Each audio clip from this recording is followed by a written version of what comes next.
Okay, we are recording the Torah portion, Vayechi, and of course that means and lived. And I want to look at the actual structure of that Hebrew word. If you've opened your email this week, you can see that I'm still on Israel time, so I'm bright-eyed and bushy-tailed at 3:30 a.m., but I fade pretty fast in the afternoon. But one of the things that we worked out while we were in Israel is I talked to Orthodox rabbi.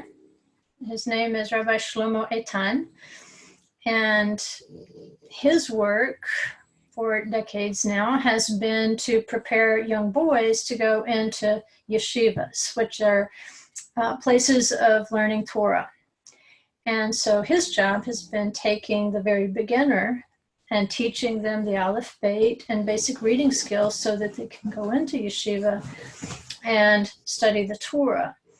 And he's a little fascinated with people like us, which is a good thing. You know, the alternative is turned off by people like us. So we will take fascinated, and then it's up to us to make the best impression going forward and not scare him or offend him, or hopefully be good students. And that would, I think, impress him more than anything, being a teacher. But we're putting some plans in place. So frequently I will pull up the Hebrew text, because sometimes there will be a word or a phrase, a repetition of a word or a phrase, the unusual grammar or spelling of a word that means something in the text. Because, like Yeshua said, not a jot or a tittle can be changed until everything is fulfilled. And sometimes the message is in the jot or the tittle. Sometimes the message is in the grammar. Sometimes the message is in the repetition. Sometimes the message is where something's missing that we know should be there. It's as though, you know, the Father has figured out an endless number of ways to take 22 letters, and the way that he arranges them on the page sends a message within a message, so that he's telling way more than the literal meaning of the text. He's helping us to connect things and so forth. And so I hope, if you don't have basic Aleph Beit and basic reading skills, that you'll take advantage of this when we get it in place. And I think we're going to aim for February for the Sunday classes, like maybe doing for consecutive Sundays. Maybe in February. We've talked about doing it in the first quarter to see how many people would like to go forward. And if you can learn the Aleph Beit in those 4 weeks, then you may want to go forward with him and learn some basic reading skills, so that when I put these videos or graphics, these snapshots of the Hebrew text, and I'm pointing something out like I will today, I'm going to point out something very important within the text, which is life. We've been looking at resurrection in every single Torah portion. The last place most people expect to find the message of the resurrection is in every Torah portion, if we can read the Hebrew text. So it's not that if you can't read Hebrew that you can't understand what it's saying. You can. You can understand a translation. But it's like the difference between driving by a house and admiring it from the outside, and actually somebody handing you the key and saying, go on in and see what it looks like inside. There's all sorts of things in the Hebrew text that you'll miss with this casual drive-by. And so if you have that opportunity and you know your reading skills aren't that good, but you would like to understand more when we do look at the Hebrew text, that's why I set it up, because I know we have people from all skill levels in the class. Some people really don't know Aleph from Tav, and some people can probably read as well as I can, or they can speak as well as I can. So I want to accommodate the full range. I know we study very deep, But for the beginner who's just trying to hang on right now and really doesn't understand why I'm putting red arrows on a Hebrew text, I want to help them too. I want to help as many people as I can to appreciate the richness of what the Father's left us in this treasure chest of the Torah. So one thing I'd like to do, again, for the very beginner, it's customary when you study the Torah that you open with a blessing and that you close with a blessing. And these blessings, there's, it's possible to say 100 of these blessings a day. Remember Paul, when he wrote, he said, pray without ceasing. You say, well, how can I pray without ceasing? I would never shut up. Well, it's kind of like that in Judaism. Every little thing they do, they have a great handy blessing for it. And so when we're reading the Torah portion, we're reading the text in the congregation, there is a blessing when you open and a blessing when you close. And for those of you who have never done that, I'd like to give you the opportunity today and give you a resource where you can go and you can learn even more than just doing those things.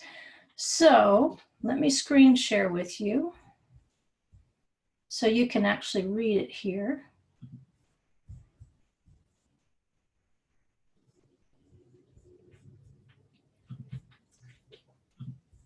Okay. Cooperate. There we go.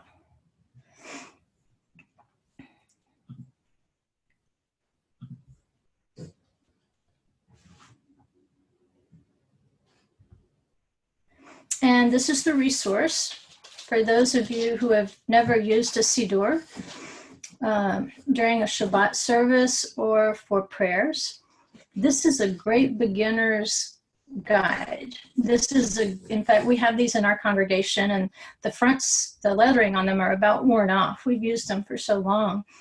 But this is, I think, the greatest Messianic or Hebrew root Siddur, whatever you want to call it, because the letters are so nice and big in Hebrew. So if you are just learning Hebrew, and sometimes, especially as you get older, your eyes don't always distinguish between, say, a kaf and a beit, because it's a teeny tiny little piece of the letter that's going to make a difference. These nice big Hebrew letters help you to distinguish. And then it's going to be good for the person who can read the Hebrew, but it's also in English, and there's a transliteration. You say, well, I don't read Hebrew, but I would like to say the words. Then it has a transliteration where you can sing along with the Hebrew speaker. And this is Jeremiah. This is his Siddur.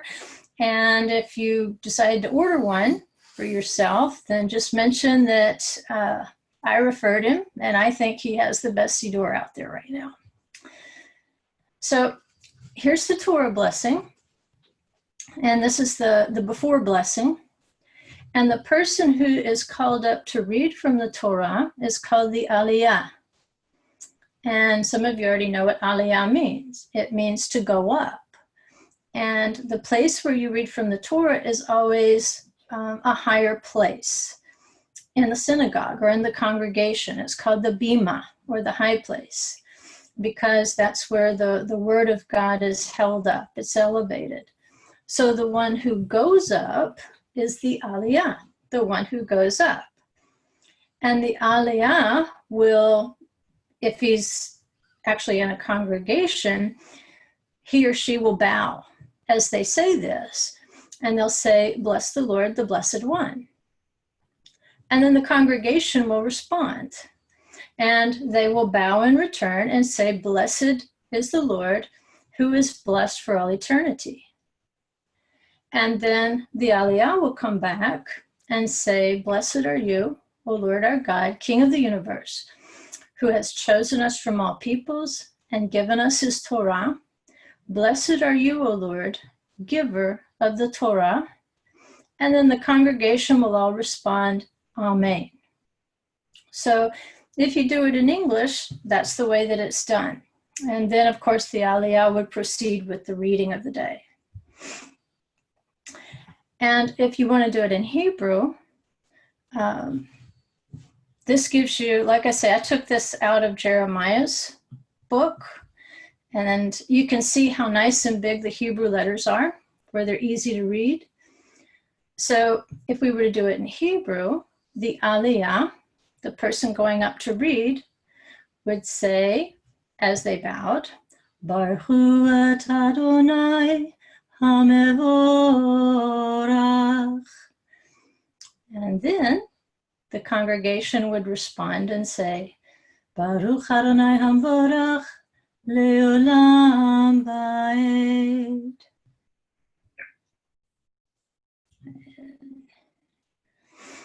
Then, of course, we'll go back one. The Aliyah would actually repeat the line that the congregation said, Baruch Adonai hamevorach leolam va'ed, Baruch atah Adonai Eloheinu melech haolam, asher bechar banu mikol ha'amim v'natan lanu et Torato, Baruch atah Adonai noten ha'Torah. And then the congregation would say, Amen. I'll just scroll through here so you can kind of see how that would look. If you don't use a Siddur and you've never tried it, then it's that simple. And the great thing is, if you get used to starting your Torah reading and your Torah study with the blessing, it feels kind of funny not to do it. Because it's like a capital letter at the beginning of a sentence and a period at the end. So that way you know when to start and when to stop. And so it gives you an opening and it gives you a closure. And so at the opening of your study, you're making a blessing. And at the closing of your study, you're making a blessing. So you're not missing an opportunity in the day to bless the Holy One. And then once the reading is done, the Aliyah would say, Blessed are you, O Lord our God, King of the universe, who has given us a Torah of truth and has planted eternal life in our midst. Blessed are you, O Lord, giver of the Torah.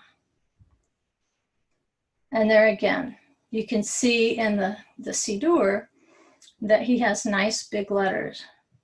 Let's see if I can see them. Right now it's covered up on my end. I'm having to guess, kind of. And you would close with Baruch atah Adonai Eloheinu melech haolam, asher natan lanu Torat emet v'chayei olam nata b'tochenu, Baruch atah Adonai noten ha'Torah. And then again, the congregation would say, Amen. So if that interests you, we can start practicing it. When we do our reading each week, we can open with the blessing and close with the blessing when we do the reading. And that way you can learn the tune and you can learn the Hebrew words. It's just, it's a great thing to learn. And of course, if you're in a congregation and you have a Torah scroll, when you're done with the reading of the Torah, and I'm just giving you a little bit of the service. It's actually pretty long if you do the whole traditional thing. But the person would hold up the Torah scroll and you would sing the Vizot HaTorah. So the person holds up the Torah scroll, and in English you would translate it as, and this is the Torah that Moses placed before the children of Israel at the command of the Lord by Moses' hand. And you would sing it. Vezot HaTorah asher sam Moshe lifnei bnei Yisrael al pi Adonai beyad Moshe. So it's great. It's a happy little song, even though you're kind of sad that the Torah is going away. So we did the closing, even though we didn't do the closing yet. So, but I wanted to give you a pattern to go by. If you enjoy that, it can become part of your Torah study. And I do recommend it because, again, never miss a chance. You know, pray without ceasing and bless him without ceasing. So we're reading from Vayechi. We're finishing up the Torah portions of Bereshit. And actually, there's another thing that you say when you finish a book of the Torah, and maybe you've heard people say this before, but when they finish up with that book, like Genesis or Exodus, they'll say, Chazak, Chazak, Venit Chazek, which means be strong, and may we be strengthened. Just a little tradition, but there's a great tune or a great song that goes with that. If I can remember it, I remember to do it, I'll try to pull it up and play it for you, maybe before the class is over. I might have to dig through iTunes or whatever it's called. So we're going to begin here with Genesis 47:29. And it says, when the time for Israel to die drew near, he called his son Joseph and said to him, please, now if I have found favor in your sight, place now your hand under my thigh and deal with me with kindness and faithfulness. And you remember last year when we went through the death rituals of the Torah, we talked about how the group of people who tend to the dead, for instance, if there's a terror attack in Israel, this group of people will literally go in with tweezers if they have to clean up all the bone and the flesh and so forth, anything, and return it to the family for burial, because it's such an important thing to bury the body in Judaism. And the name of the organization that does that, or the group that will do that, is called Chesed Shel Emet, which means true kindness. And it comes from this phrase right here that Jacob is saying to Joseph, deal with me in kindness and faithfulness. Because when you bury someone, when you take care of a corpse, you're doing a kindness that the corpse cannot repay. And when you do something nice for someone that you know they can't repay, that's the true definition of kindness. Doesn't mean that maybe God won't repay you later, but in this life, there really is no return. So it is true kindness. And this is what Jacob is asking of Joseph. And he's got reasons to be concerned about how Joseph is going to deal with him after he's buried. He says, please do not bury me in Egypt. But when I lie down with my fathers, you shall carry me out of Egypt and bury me in their burial place. Now, again, we keep seeing repetition within the Torah text. The location of Hebron, or Hebron in English, which is where Abraham, Sarah, Isaac, and Rebekah, and Leah at this point are buried. Jacob is saying, you have to do this one thing. You have to bury me in their burial place. It's very important. And if you've gone most of your life and never thought Hebron was an important concept in the Bible, then you're missing something big in the Torah. You really are missing the faithfulness that is embedded in this place called Hebron. Not just faithfulness in the patriarchs to be buried there as their belief, their faith in the resurrection, that this is the entrance to the garden, and we believe that we will be resurrected, that there will be a Mashiach, that there will be a resurrection from the dead. But it's also signaling that you believe in the Father's faithfulness. In fact, the second, let me pull it out here. Me and my bright ideas.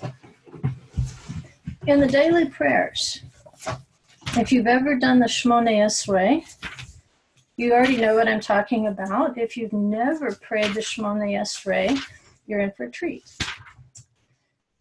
It's prayed 3 times a day, and it has 18 benedictions. And the first 2 benedictions, or sections, the first one is the patriarchs. Blessed are you, Hashem our God, and the God of our forefathers, God of Abraham, God of Isaac, God of Jacob, the great, mighty, and awesome God, the supreme God, who bestows beneficial kindnesses and creates everything. Okay, just remember what Jacob has asked for, a beneficial kindness. It says, who recalls the kindnesses of the patriarchs and brings a redeemer to their children's children for his name's sake with love. O King, Helper, Savior, and Shield, blessed are you, Hashem, Shield of Abraham. So the very first blessing of the daily prayers is founded on the patriarchs. Where are the patriarchs buried? Where is this kindness centered? According to Jacob in this conversation with Joseph, he says, you have to take me back to Hebron if you're going to deal with me kindly and faithfully. Don't bury me in Egypt. You have to take me back to Hebron. Who brings a redeemer to their children's children for his namesake with love, says the prayer. Let's start with Abraham. Who was Abraham's child? Jacob, Israel. He's going to bring a redeemer to Abraham's children's children. So Jacob is saying, take me back to the cave of Machpelah. Take me back to Hebron. Take me back to the city of 4, Kiryat Arba. Take me back to the cave of the doubles. That's what Machpelah means. And in doing this, you're showing a kindness. And later in the text, when he is pronouncing the blessing over Menashe and Ephraim, he talks about this redeemer that's actually in the daily prayer.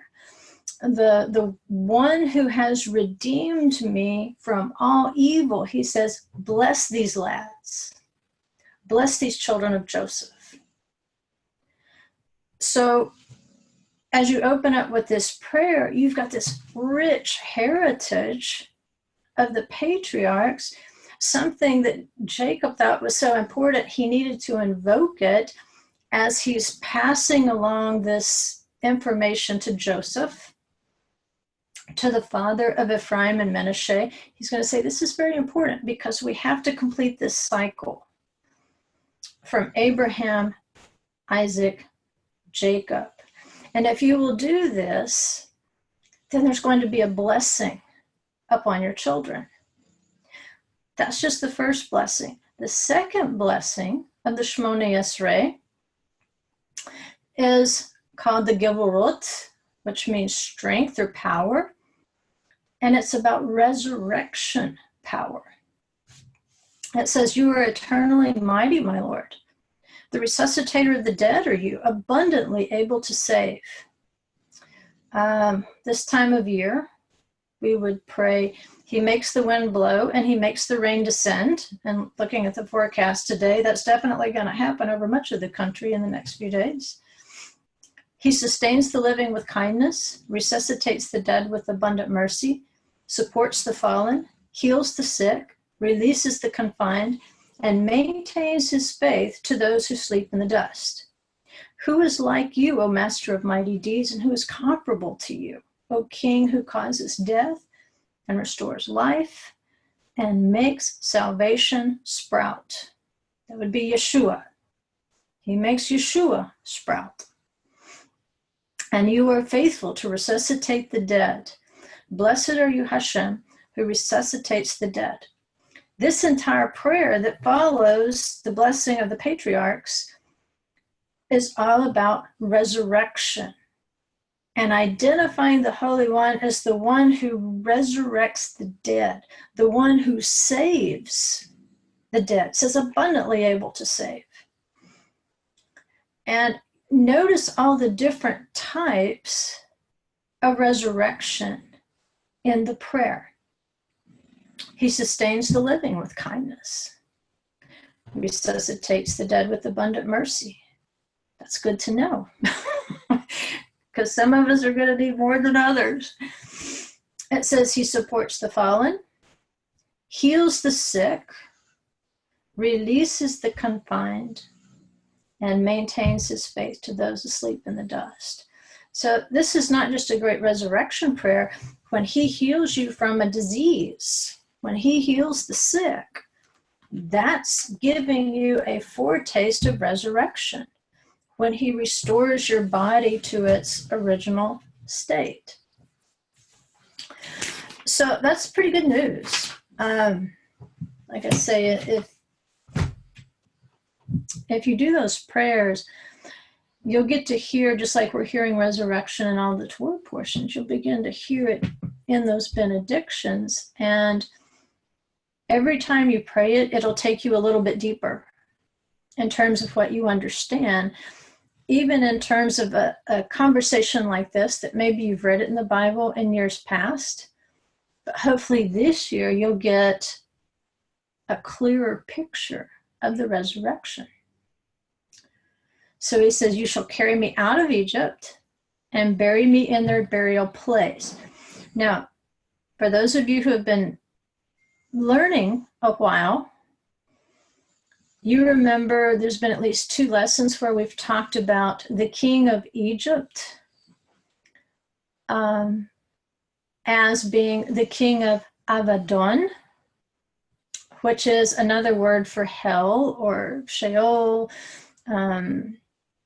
There's a whole universe of words there that represents what we would probably in English sum up as being in hell. In Revelation, it talks about the king of Abaddon, like the lowest part of Abaddon, which is hell.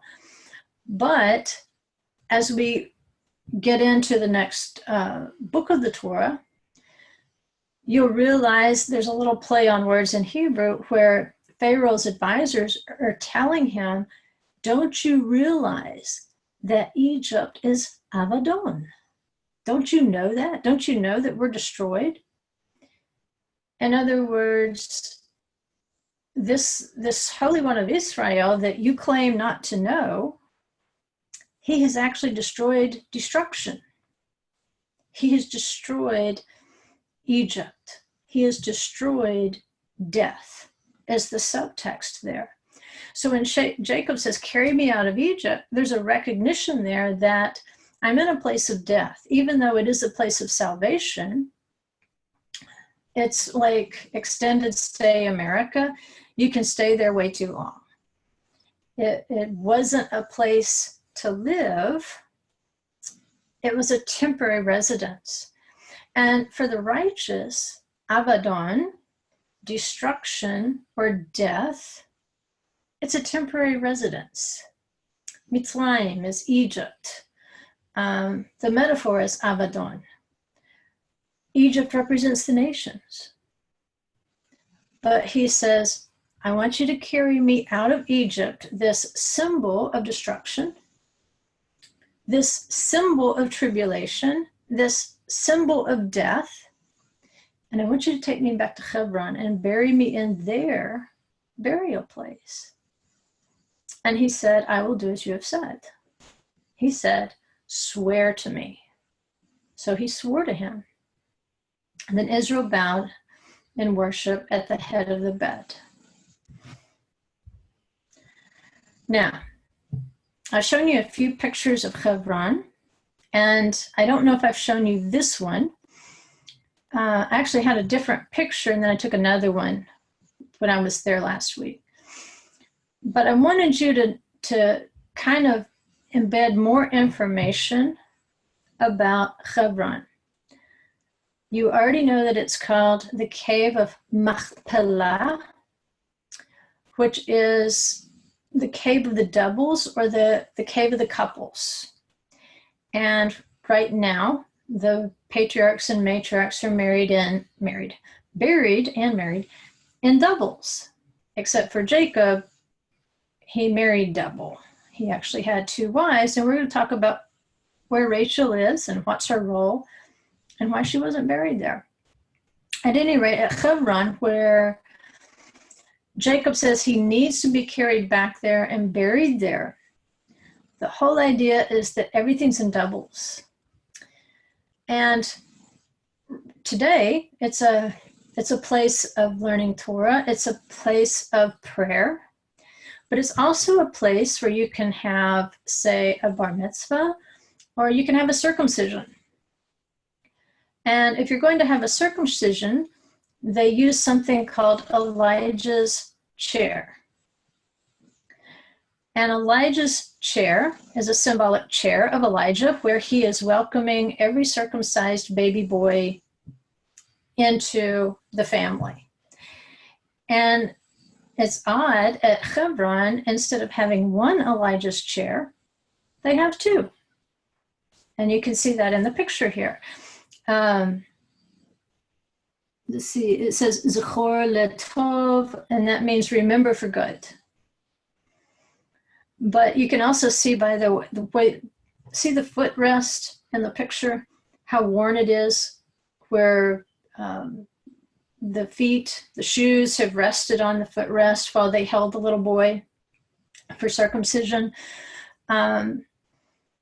There's a tradition within Judaism that at the end of days, Elijah will appear 3 days before the Messiah and proclaim his coming. And so Elijah and Messiah are 2 personas that appear together in prophecy sometimes. But also within the tradition, Elijah's punishment, if we want to call it that, for believing that he was the only one left in Israel who hadn't bowed and worshiped idols, when he says, hey, look, you're not the only one, Elijah. Look how many thousands I have who have not bent the knee to Baal. And so according to Jewish tradition, as a kind of a reprimand for taking that position of thinking I'm the only righteous person left, Elijah has to attend every Jewish boy's circumcision. Thus you get Elijah's chair.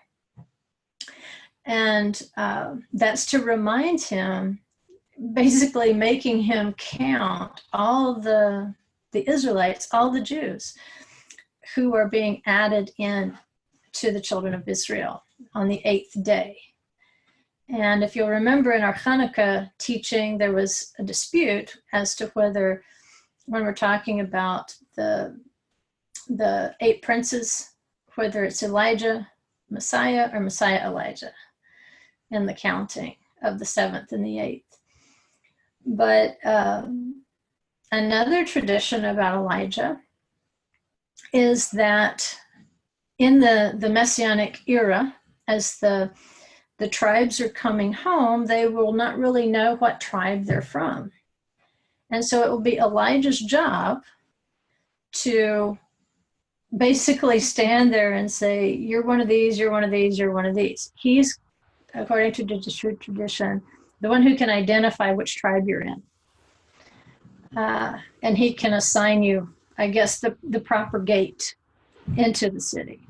But anyway, I thought you'd enjoy seeing the interior there of Hebron, where they have the circumcision chairs. And by the way, this level is high. It's in a building that King Herod built at the same time that he built or rebuilt the second temple, added to it, made it nicer.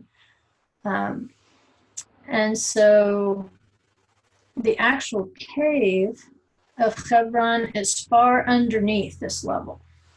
It's literally down in the caves, and yes, there seem to be bones down there. So let's go back to our text. Then Jacob said to Joseph, God Almighty appeared to me at Luz in the land of Canaan and blessed me. And he said to me, behold, I will make you fruitful and numerous, and I will make you a company of peoples. and will give this land to your descendants after you for an everlasting possession. Now your 2 sons, who were born to you in the land of Egypt before I came to you in Egypt, are mine. Ephraim and Manasseh shall be mine, as Reuven and Shimon are. But your offspring that have been born after them shall be yours. The Hebrew scholars are saying that's not the greatest translation. It's saying, if you have more after them, they shall be yours, not they have been born. They shall be called by the names of their brothers in their inheritance. Now, as for me, when I came from Padan, Rachel, died to my sorrow in the land of Canaan on the journey, when there was still some distance to go to Ephrat. And I buried her there on the way to Ephrat, that is Bethlehem. When Israel saw Joseph's sons, he said, "Who are these?" Even though he already knows who they are. Joseph said to his father, "They are my sons, whom God has given me here." So he said, "Bring them to me, please, that I may bless them." So what I wanted to pull out here was that we've seen the cave of Machpelah, Hebron, where Jacob is asking Joseph to return his bones. Why is he concerned that he might not? He's explaining. It's possible that Joseph may have had a little grudge here because his mother was basically buried by the side of the road. We went and visited the tomb of Rachel last week. It's I've been there a few times before, and it's a very heavy place to be in. You can feel it before you ever walk in to the area where the tomb is kind of decorated and enshrined and so forth. It's heavy. If you compare it to Hebron, at Hebron, it's solemn, but there's a brightness to it. Seems every time I go, doves show up. The last summer, it was a white dove that the soldier pointed out to me. This time when we went, it was doves that were up in the tomb of Sarah on the ledge above the door. But Hebron, there's not that. You can feel there's dark spiritual forces surrounding it. But when you get to the actual site of the cave itself, it's like this little clearing, like a calm in the midst of a storm. I don't get that feeling at Rachel's tomb. It's still very heavy. You can feel the grief. There is something different. You can feel Rachel's grief still in that place. And so Jacob is explaining to Joseph what happened. He says, there was still some distance to go to Ephrat, and I buried her there on the way to Ephrat. And then it says that is Bethlehem. And actually, those are 2 different places. I'm going to take this out of sharing here for a second. And I don't know if you have a good map of Israel. If you don't, just turn in the back of your Bible. Most of them have biblical maps from different eras, which the challenge is always putting the map back together once you get it unfolded. And I can't show you this one because it's going to be too far away for you to see it. But I'm going to do a monkey see, monkey do activity right now. And if you have a good, and this is why they don't go back together. If you have a good biblical map, if you have a compass or even a ruler, I used just a miniature measuring tape this morning to do it on mine. And any good map will show you where the Temple Mount is. Okay, just take your straight edge, your ruler, or I don't have a protractor. I can't remember the last time I had a protractor, probably in 10th grade. But if you have a protractor, if you know what a protractor is, kids probably don't even use protractors anymore. I don't know. Do they still do geometry? If you have one, set the point right there on the Temple Mount. And then spread it out so that your pencil point is right here in Kiryat Arba. It'll say Hebron or Hebron, depending on who publishes your map. But on this one, this is just a basic travel map of Israel. It'll give you a better location because the city of Hebron today is it's huger than the original city. And you want to hit as close to the cave as you can. So with your protractor, your ruler, just mark that straight line.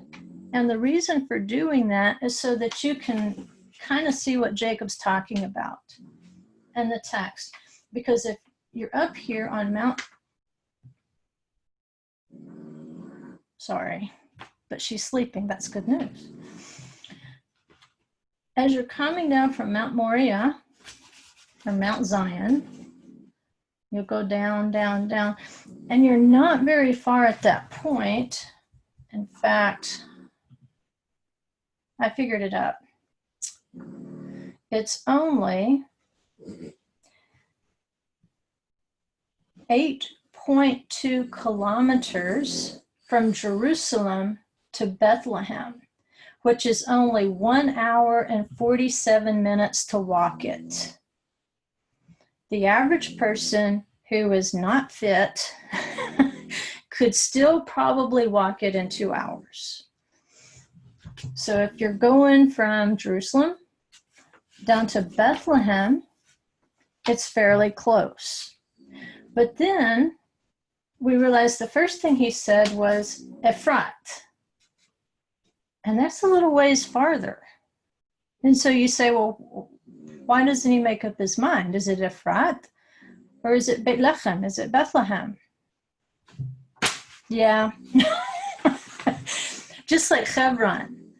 Is it the cave of Machpelah? Is it Kiryat Arba? Or is it Hebron? It's all of those things. Sometimes he's being very specific. In this cave where these bones are, sometimes he's telling you about the general location, like what little region, Hebron, and sometimes he's telling you the city itself, Kiryat Arba. Right?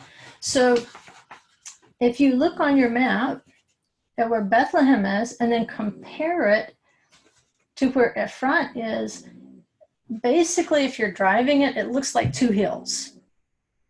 Because you don't get out and walk right there, you'll get shot. But as you're driving through there, you realize that the Arab Christians have built in Bethlehem or Bethlehem, and the adjacent hill is Ephrat, and the Jews have built a city there, or a township basically.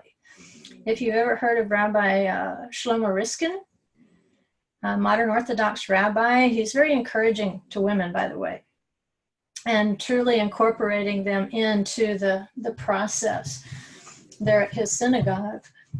He's the rabbi of one of the synagogues here at Ephrat, and we were able a few years ago to actually sit in on one of his sermons, so to speak, which is just glorious. No challenge because it was in Hebrew. But you can see there was a distance. So you're not really sure, but you realize he's mentioning Ephrat.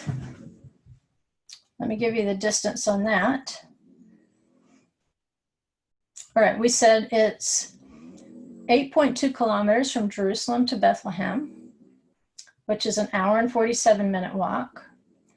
But from Jerusalem to Ephrat, it's 19.8 kilometers, and the estimate there is 4 hours and 20 minutes to walk. All right, so Why does it take so long? Hills. Everything is up and down. And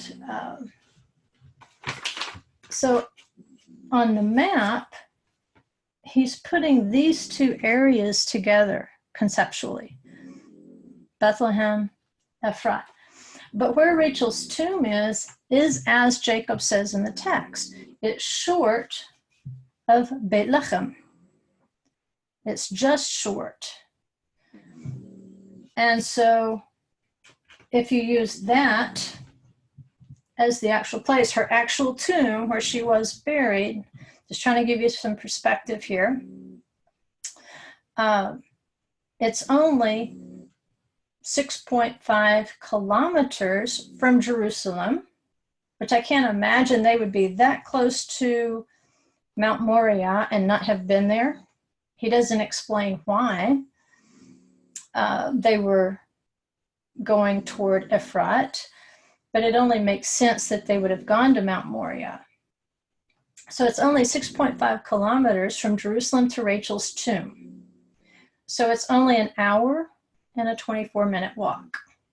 That's not far at all, right? You could do that standing on your head.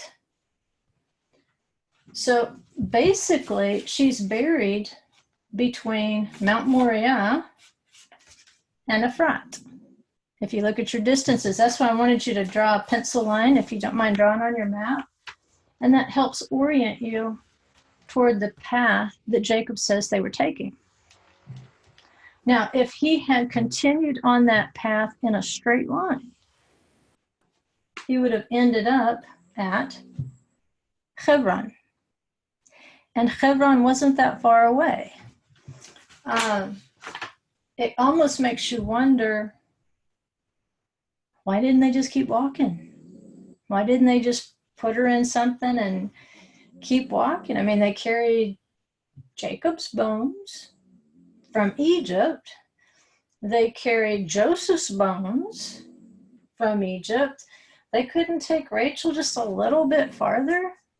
That's why I like to look at it on the map. I mean, come on. But there has to be a deeper reason, because from where Rachel's tomb is, it's only 39 kilometers to the cave at Hebron. That's an 8-hour and a 25-minute walk. That's one day's journey. In fact, it's less than one day. By the ancient reckoning, it's less than a day's walk. Interesting. So there had to have been a reason that they would have buried her right there. She needed to be close to Jerusalem for a specific reason. She couldn't be gathered to the fathers for a reason. Why would you be buried in Hebron? So that you could, there's a couple of expressions. One is lay down with your fathers, and one is to be gathered to your fathers. So we'll look at that. Let me find the share thing again.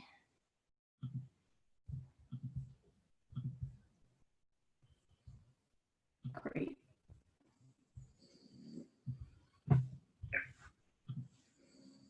Okay.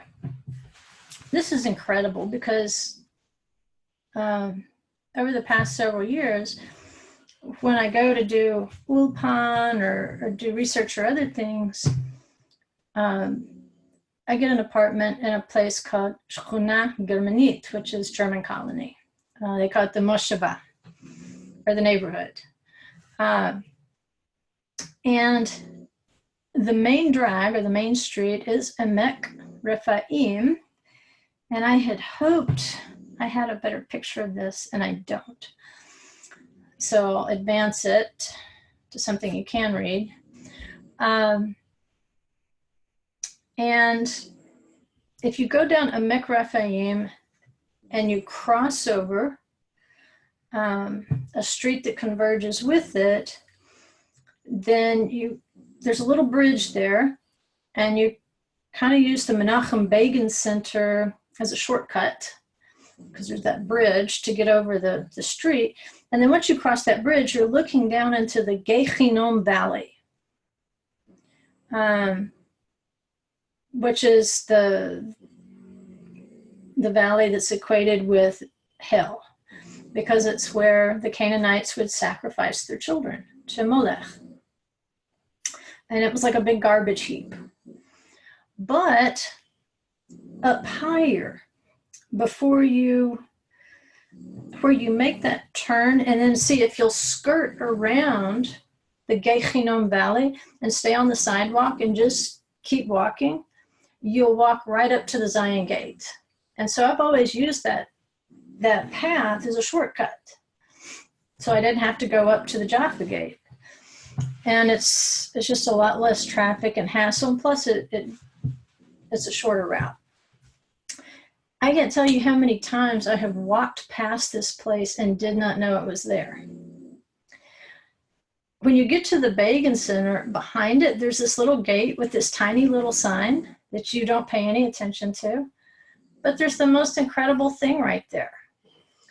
It's a burial place that they excavated, and it's called the Ketef, which means shoulder.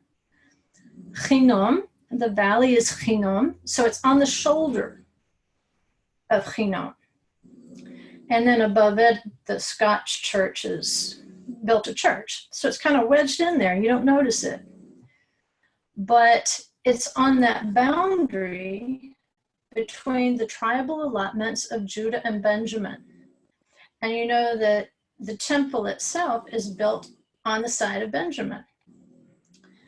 And it's in the sign, it says, "And the border went up by the valley of the son of Hinnom, unto the side of the Jebusite southward, the same as Jerusalem. And the border went up to the top of the mountain that lies before the valley of Hinnom westward, which is at the uttermost part of the vale of Rephaim northward." That's from Joshua 15:8, where it says there, the vale of Rephaim. That's the neighborhood I stay in. It's called German Colony today because there were German Templars who built in that area at one time. But the ancient name was Emek Rephaim, or the Valley of the Rephaim. And what they uncovered there, let's see if I got, so you just walk back behind that Begin Center, and you're in this incredible archaeological site. This was the burial place of multiple generations of Kohanim, priests. And much of it had collapsed. It looks like the Romans had monkeyed around with it. So most of the burial chambers are not intact, but they found one that was. And I don't know if I've got all the pictures where you could see, but toward the back is where the intact burial place was. And I want to show you exactly what it means to be gathered. Shine, wake up. Hey, you're snoring. I want you to see what it means to be gathered to your fathers, because it's the most explicit, graphic way that will embed this into your mind. What Jacob is asking for, it does have a spiritual meaning, but it's also expressed through the physical burial of an Israelite body. So they found this intact burial cave with, I can't remember the number now, but just, it was crammed with the bones of the priests going back to First Temple period. That's huge, guys, because you know what they got out of those bones? DNA.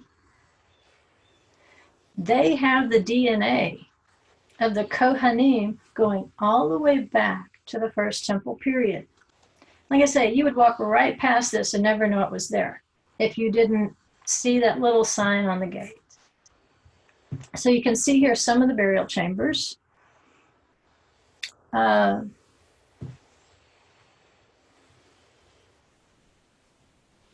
don't know if that's going to help you or not. Yeah, well, it says I wanted to focus on the plan in burial. It says of Cave 24, 3 raised burial benches are hewn into its walls.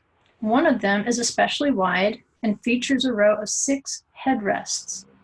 A bone repository containing a particularly rich assemblage of the finds was hewn under the bench.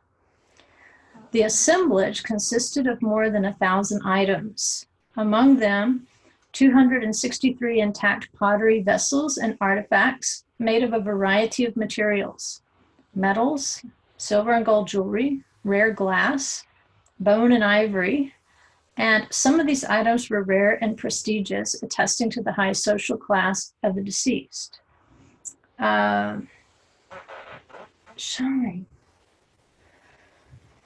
One particularly significant item is a silver coin that originated on the island of Kos.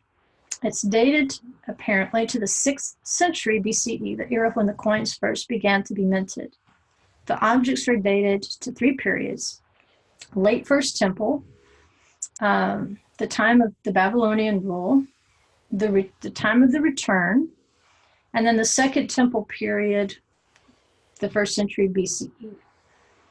So again, why would they bury pottery, jewelry, precious things with the body? Well, it's simpler than we think.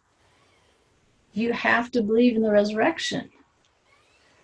It's saying that life will go on after death in some way. You may not completely understand how it will go on, but you believe that it will, that there is a resurrection of the dead. And so you put objects of life in with the burial chamber.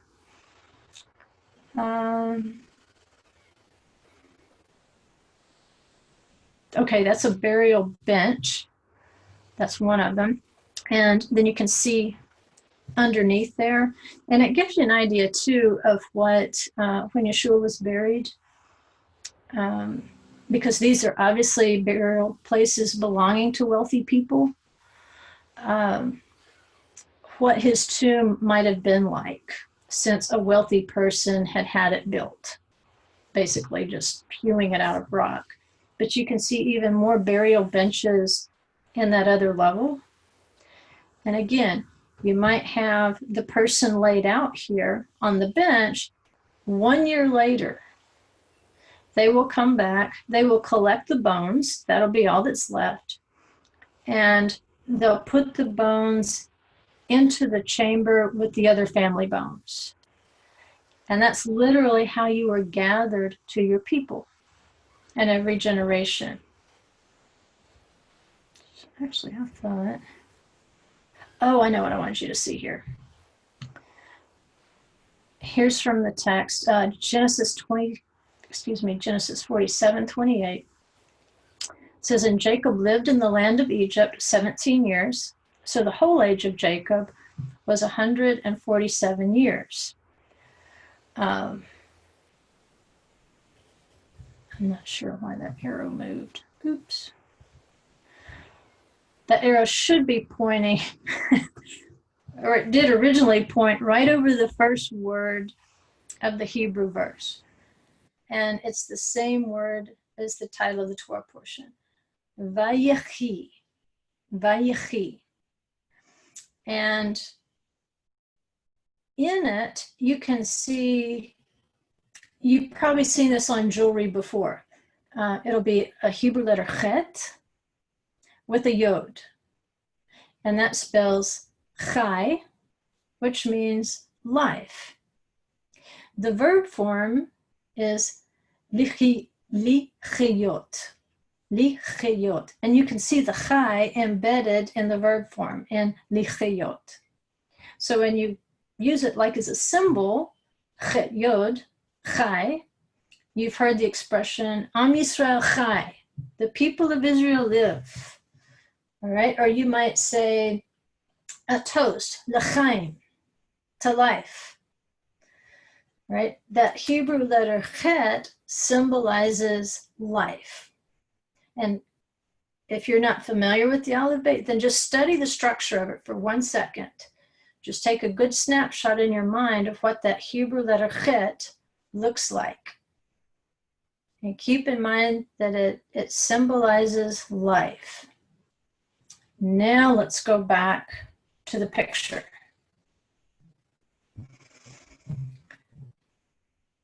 And I wish I had a pointer, but I don't, so that you could kind of see what's happening here. On the left, you can see there's a bench on the left. Can you see, it looks like a mummy outline. You can see the outline of a person that's hewn, and about middle of the graphic, you can see the headspace. It's a concave headspace. So when you put the corpse on the bench, you arrange that corpse just like the outline there on the left bench. You put the head into the headrest, and then you arrange the rest of the body. And again, a year later, you'll come back and you'll take the bones off that bench and you'll put them down in the repository, which you can see hewn out. You can see the box there, the bone box. Now, in later times, they would put them in stone boxes, very small stone boxes. But from later times, from earlier times, you can see how they did it. Now, on the right-hand side of the graphic, notice how many bodies you could put side by side by counting the head spaces. There's 1, 2, 3, 4, 5. Okay, there's 5 head spaces on the right-hand side. So you've got another bench, but you can actually get 5 people in it. I guess that would be a bad year. You've got the space on the left where you can lay out a body. But it had rained recently, so it did a wonderful job there of outlining for you where the patriarch of the family would go. And that's at the top of the Chet. Can you see it there where the water is? You can see the body outline much better in that top space because it's full of water and plants too. But there's the head space. And so when you start out, you would take the patriarch of the family, let's say Abraham, and you would place him at this top bench. And then over time, as his descendants died, they would be laid out on benches. And then a year later, they would come back, they would collect the bones and put them in that box area, the container area, which you can see there below. You would add those bones to the bones that were already there. So in that sense, it explains 2 expressions that we're seeing. Lay down with my fathers. You have to do that. You have to be laid out on the bench, just like your fathers. Then your bones are gathered into your fathers. So that I thought was just a great representation, not just because it was there, but because it had rained and you can see that top one so easily. So as you're looking, what letter does it form? It's a Chet. You've got 2 sides and a roof. You have life. So it's actually carved out. The benches are carved out in a Hebrew letter that means life, a belief in the resurrection. And there's a close-up. Yeah, see, I wasn't sure if that 1, 2, 3, 4, 5. Okay, you can get 5. And you can see that headspace there up above the big one. That's why I wasn't sure. But if I go back, if there's 5 here, there's the patriarch, that's 6. And there's the opposite bench, maybe for a wife. Then this particular one would hold 7, which is an awesome number, by the way.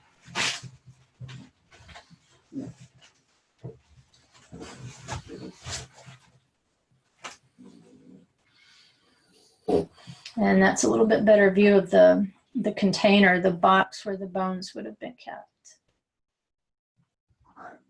And that's down inside of it.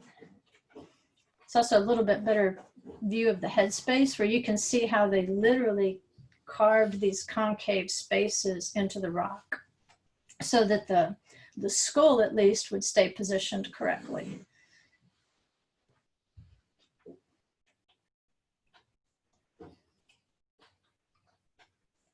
So, I think it's helpful to see these things because, when we were in Sunday school, all we really remember about Yeshua's grave is there was a big round rock and lots of light.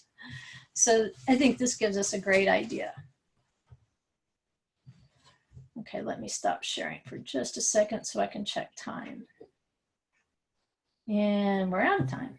Okay, well, I can continue with tonight's class. And that's a good place to stop anyway, because I'm going into the temple at that point. And that's what I'm going to show you in the text tonight with the class, is we're continuing to get some temple hints within the text. We've had them before when Joseph fell on Benjamin's necks, and the Hebrew is plural. They say that's referenced the first temple, the second temple. And then Benjamin fell on Joseph's neck, which represents the tabernacle at Shiloh.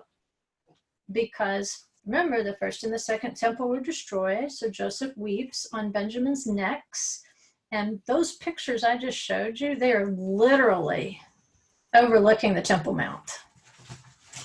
They're overlooking the Valley of Hinnom, hell, where people would have sacrificed their children to Molech. But these people are buried, these priests are buried with a belief in the resurrection. Gathered to their fathers with a faith in the resurrection. So did they, like the Egyptians, think they're going to need those objects in the afterlife? No. You're not going to need earthen pottery in the afterlife. It's a symbol. It's just a proclamation that, yes, there is a resurrection. So they were buried. If these people, if you can envision those people just sitting up off of those benches or just standing up out of those bone boxes, what would they be seeing from there? Well, if we just get rid of the Begin Center, they're looking straight across at the Zion Gate to Jerusalem. They're looking straight across at the old city. And then, there's, if you keep going around that Gate Hinnom Valley, then you're in the Kidron, where Yeshua is going to put his feet down on that Mount of Olives. He's going to cross that Kidron Valley. He's going to go up there through the Lion Gate or the Golden Gate. And so these mountains that surround Jerusalem are going to be witnesses of the resurrection. And so they were on the shoulder of hell. That's where they were buried.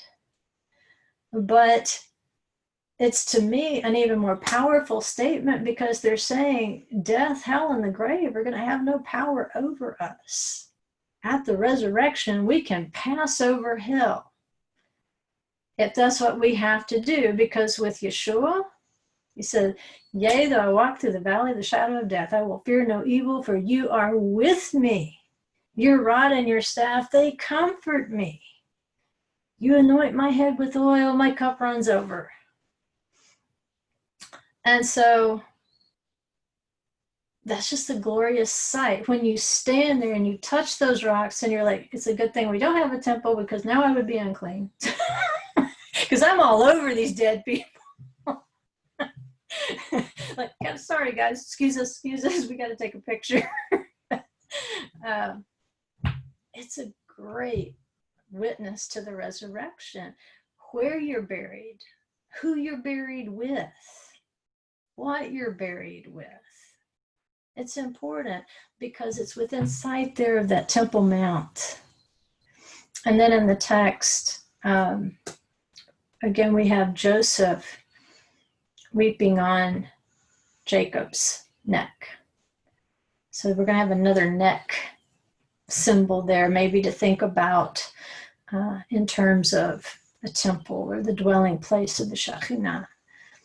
And that I'll extend into that tonight. So I'm going to stop our recording here. And we can say our blessing.